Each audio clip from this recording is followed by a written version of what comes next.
The Ten Commandments, which so many political figures in this country are trying to have hung up in courthouses and other public buildings, those people seldom actually know what the Ten Commandments are. Thou shalt have no other gods before me. Is that really a moral principle we should be living by?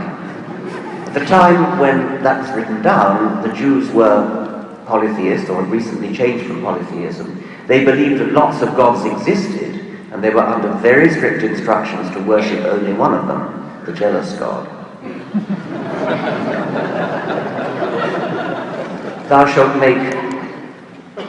not make unto thee any graven image. A moral principle to live by. Don't make any graven images. Thou shalt not take the name of the Lord thy God in vain. Aren't there better things to worry about?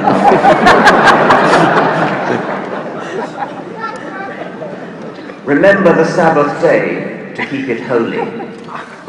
You may be familiar with the passage in Numbers 15:32, which I'll read to you. And while the children of Israel were in the wilderness, they found a man that gathered sticks upon the Sabbath day. And they that found him gathering sticks brought him unto Moses and Aaron, and unto all the congregation. And they put him in ward, because it was not declared what should be done to him. And the Lord said unto Moses, the man shall surely be put to death, and the congregation shall stone him with stones without the camp. And the congregation brought him without the camp, and stoned him with stones, and he died, as the Lord commanded Moses. What a wonderful moral God!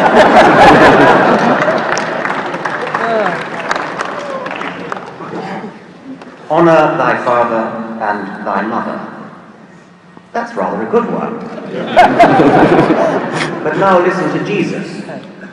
If any man come to me and hate not his father and mother and wife and children and brethren and sisters, yea, and his own life also, he cannot be my disciple.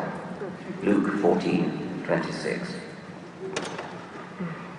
Well, finally, we come to what you might call the good commandments. There aren't very many of them. Thou shalt not kill, thou shalt not commit adultery, thou shalt not steal, and so on. Thou shalt not kill. Well, that's a pretty good motto. But you may remember Christopher Hitchens' sarcastic remark saying, roughly, Moses came down from the mountain with the tablets, and the Israelites said something like, well, I like to imagine it in John Cleese's voice. Oh, I see! Thou shalt not kill! Oh, how silly of me! We all thought it was a terrific idea to kill. Now we know better. Oh, silly me!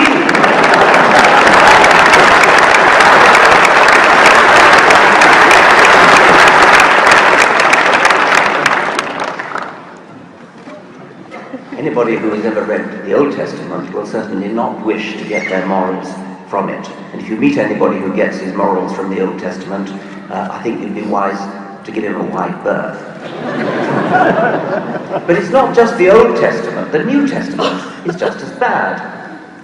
The odious doctrine of the redemption of sins by Jesus. This is not Jesus' own doctrine, by the way. This is St. Paul.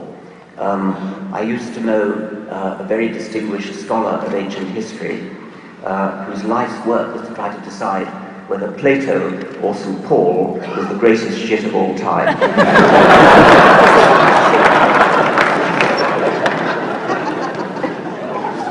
The doctrine of the redemption of original sin is roughly like this.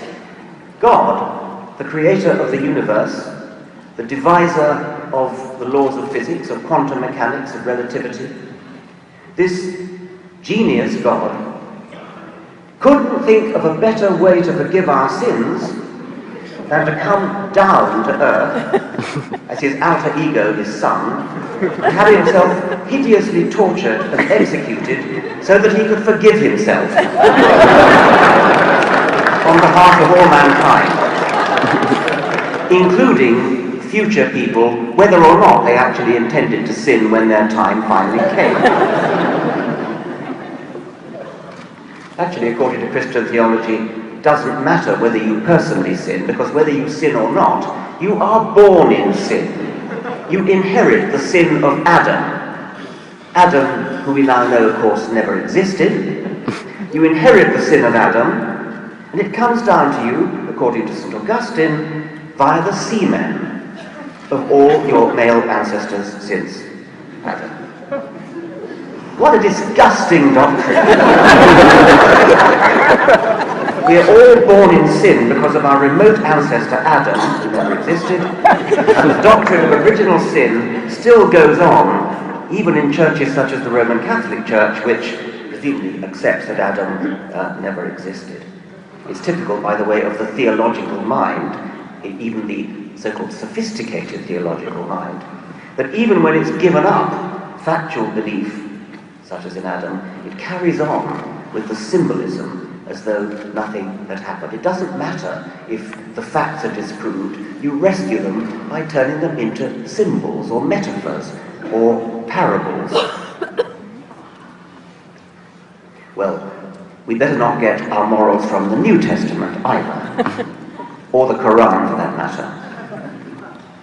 I suppose the other way in which you might think you could get your morals from religion would be fear of the divine spy camera in the sky.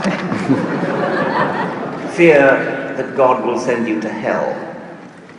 That when you're boiling in the lake of fire and your skin burns off, you promptly grow another skin so that you can feel the agony all over again. There seems to be a sort of inverse relationship between the plausibility of a punishment and its terribleness.